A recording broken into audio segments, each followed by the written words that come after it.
이번 시간에 우리 병행 제어에 대해서 같이 한번 살펴보도록 하겠습니다.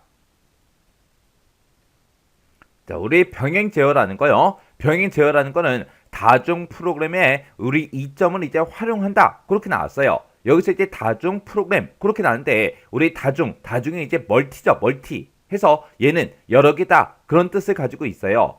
해서 다중 프로그램 그러면 프로그램을 이제 여러 개를 동시에 이제 실행시키는 걸 보고 우리가 이제 다중 프로그래밍 그렇게 이제 부르는 거죠. 우리가 이제 컴퓨터를 사용할 때 컴퓨터를 이제 키자마자 우리가 메신저를 켜놓고 노래를 틀어놓고 인터넷을 할 수 있어요. 그렇게 이제 세 개의 프로그램을 동시에 이제 실행을 시키는 걸 보고 우리가 이제 다중 프로그래밍 그렇게 이제 부르는 거예요. 그러면 원래 이제 컴퓨터에서 이제 뭔가 이제 데이터를 처리할 때 우리 CPU가 전부 다 이제 처리를 해줘야 되잖아요. 근데 컴퓨터에는 실제로는 이 CPU가 몇 개 들어있다? 한 개 들어있더라. 우리가 사용하는 컴퓨터에는 이런 CPU가 딱 하나밖에 없더라. 근데 내가 예를 들어서 이렇게 세 개 이제 프로그램을 실행을 시켰어요. A라는 프로그램, B라는 프로그램, C라는 프로그램 이렇게 이제 세 개를 이제 실행을 시켰을 때 이 CPU는 이제 사람의 뇌랑 똑같기 때문에 내가 이제 국어, 영어, 수학 책을 펴놓고 내가 그 세 과목을 이제 동시에 공부할 수 있다 없다? 없더라.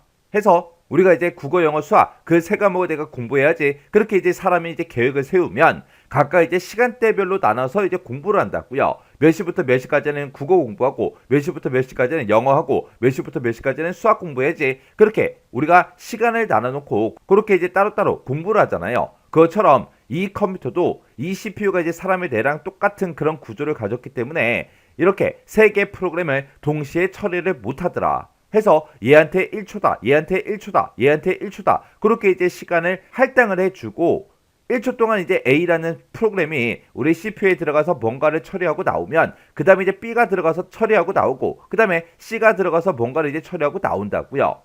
그렇게 이제 번갈아 가면서 처리를 하는데 그때 저는 여기서 이제 1초라는 시간을 나눠줬지만 컴퓨터의 처리 속도는 워낙 빠르다 보니까 컴퓨터는 이제 1초보다 훨씬 더 작은 그런 시간을 이제 나눠줍니다. 그때 이 컴퓨터의 처리 속도가 워낙 빠르다 보니까 그냥 이 세 개 프로그램이 동시에 처리된다. 그냥 그렇게 느끼는 거예요. 그렇게 이제 우리가 다중 프로그래밍 이런 걸 이제 우리가 사용하게 되면 이 CPU의 이제 이용률이 증가가 되겠죠. 그리고 전체적인 그런 작업들의 처리율도 이제 향상이 된다고요. 해서 우리 데이터베이스에서도 동시에 이제 여러 개 트랜잭션을 우리가 이제 수행하는 걸 보고 처리하는 걸 보고 우리가 이제 병행 수행 그렇게 이제 부르는 거예요. 자, 예를 들어서 지금처럼 이곳에 데이터베이스가 있다라고 가정을 한번 해보자고요.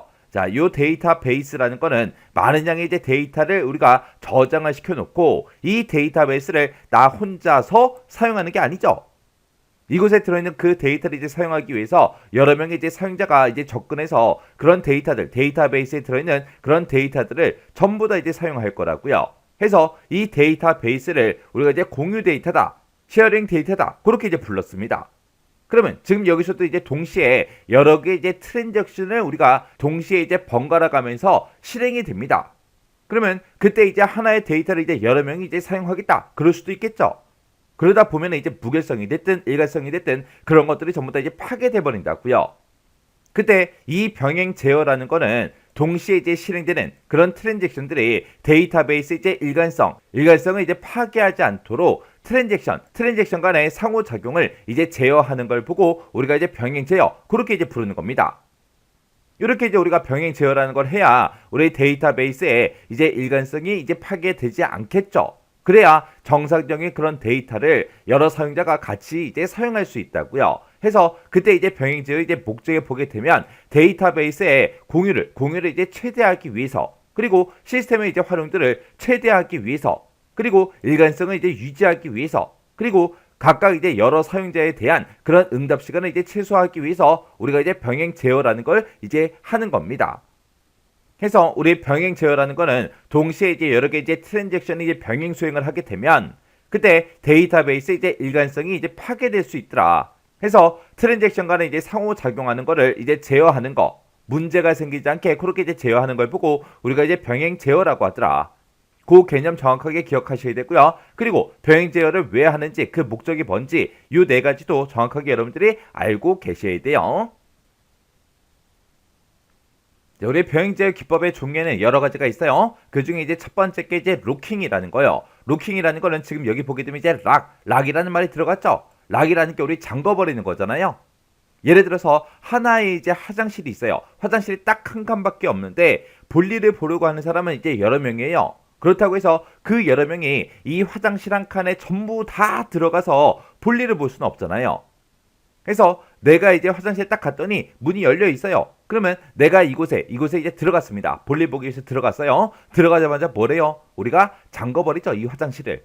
그러면 이 화장실 한 칸을 나 혼자 이제 쓸 수 있다고요. 잠겨 있는 동안은 다른 사람이 이 화장실을 이용할 수 있다 없다? 없다.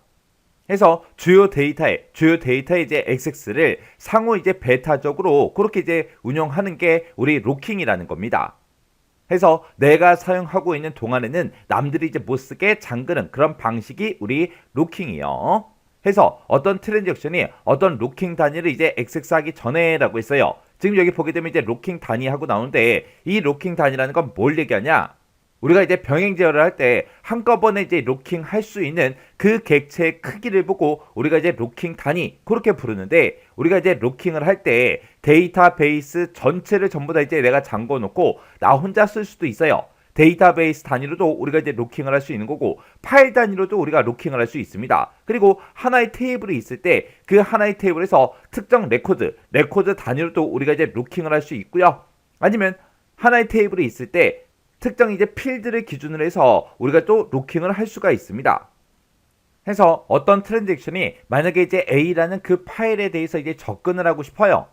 그러면 데이터베이스한테 내가 이 A라는 그 파일에 이제 접근해서 내가 나 혼자 쓰기 위해서 이제 로킹을 할 거다. 이 파일에 이제 로킹을 해도 되겠냐? 그렇게 이제 잠금을 먼저 요청을 합니다. 요청을 하게 되면 데이터베이스는 이 파일에 대해서 다른 사람들이 혹시나 쓰고 있는 사람이 있나 없나 확인을 해야 되겠죠. 확인해주고 만약에 안 쓰고 있다면 알았어, 너 써, 너 혼자 잠궈놓고 써. 그렇게 이제 허락을 이제 해줄 거예요. 그렇게 이제 락이 이제 허락되어야만 그 로킹 단위를 우리가 이제 잠궈놓고 액세스할 수 있도록 그렇게 이제 해주는 그런 기법을 우리가 이제 로킹 그렇게 이제 부르는 거예요.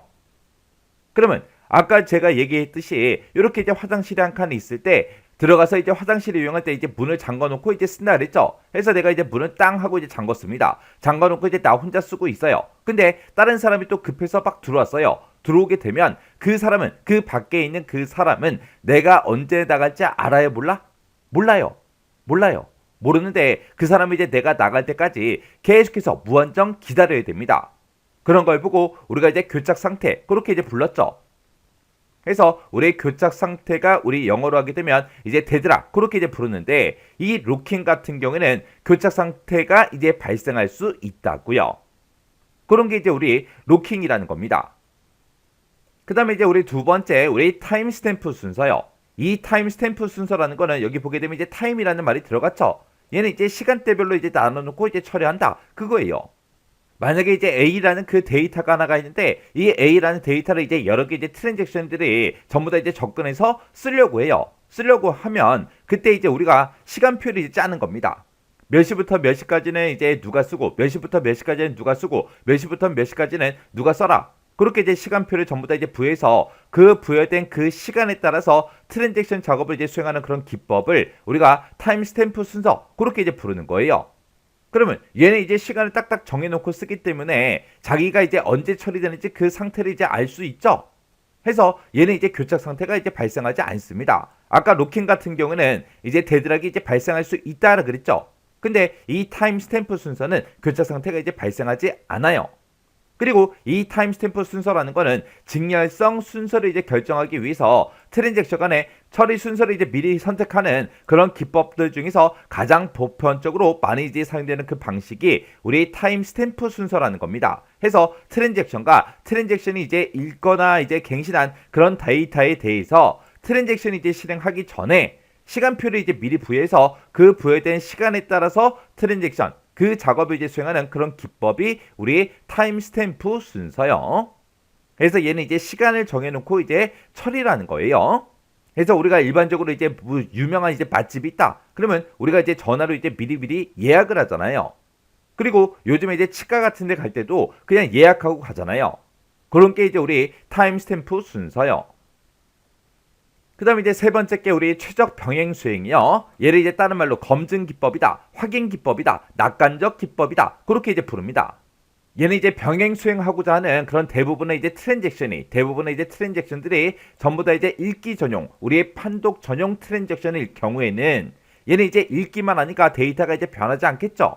그러면 하나의 이제 데이터, A라는 그 데이터가 있을 때 그 하나의 이제 데이터를 가지고 여러 명이 이제 접근해서 동시에 이제 사용해도 별 문제가 안 생겨요. 왜요? 읽기 전용이니까. 데이터가 이제 변하지 않기 때문에, 쓰기가 안 되기 때문에 동시에 이제 사용할 수 있다고요. 그러면 트랜잭션 간의 이제 충돌률이 이제 매우 낮겠죠.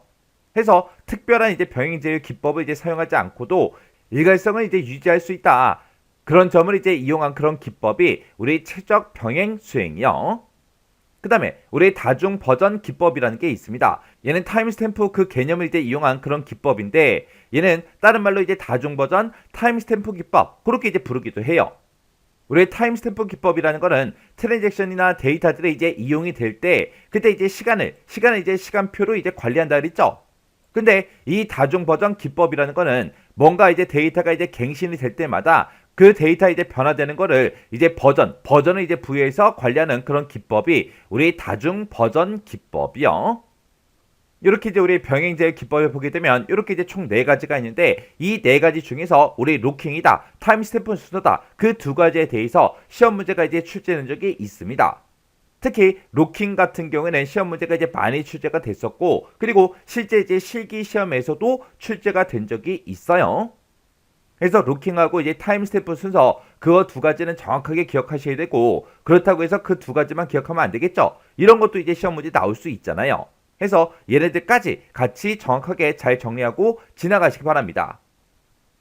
그 다음에 이제 로킹 단위요. 로킹 단위라는 거는 우리가 병행 제어에서 한꺼번에 로킹할 수 있는 그 객체 크기를 우리가 로킹 단위라고 합니다. 이 로킹 단위가 될 수 있는 게 우리 데이터베이스도 하나의 로킹 단위가 될 수도 있고요. 파일이 로킹 단위가 될 수도 있고, 레코드가 될 수도 있고요. 필드가 될 수도 있습니다.